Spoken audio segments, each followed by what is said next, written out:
Iverina anatin'ny vaovao amin'ny fitakina samihafa kosa isika mitaky ny fandoavana ny karaman'izy ireo internat médecine nisy arambofo ny fanambarana izay nataon'izy ireo tamin'ity androany ity ho an'ny mpitondra fanjakana. Ale izy aloha zany somary marina kely fa tsy dia mbola misy resaka fitokonana aloha eto fa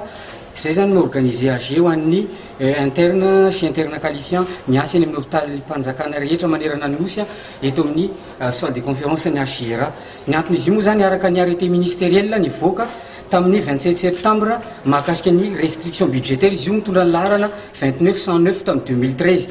avy any amin'ny ministère ny finance et budget zany namoaka an'le izy dia misy fampianana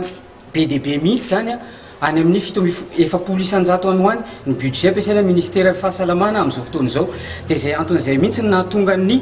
ministère ny fahasalamana zany araka ny resaka efa ny fampifanaovana tany amin'ny tompony andraikitra rehetrarehetra ny laza fa tsy afaka andony karamana mihitsy izy hatramin'ny fotoana tsy voafaritra kanefa izahay ireto no moteur ngeda be mihitsy mampiodina hôpitaly mpanjakana zay aloha dia tsara apetraka sy tsindrina satria inona ny antony raha tsy misy anay amin'ny hôpitaly dia tsy ampy zany ny personnel miasa any amin'ny hôpitaly noho izany dia be dia be ny manky amin'ny resaka personnel any amin'ny hôpitaly noho izany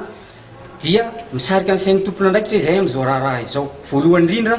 mba hitady vahaolana tena mahomby amin'ny fomba tena faran'izay maika amin'izao raharaha fanapahana ny karamana izao ary io zavatra io zany amin'ny lafindray dia aoka ho azava amintsika rehetrarehetra fa tsy ekena mihitsy ny fanapahana zany karama zany satria ny karaman'ny mpiasa dia ao anatin'ny priorité zay zavatra zay zany ao anatin'ny priorité tsara mihitsy ka na misy aza nataontsika hoe restriction budgétaire na ahoana ny fomba hitatanana an'le izy any amin'ny ministère ny karaman'ny mpiasa tsy azo tapahana velively mihitsy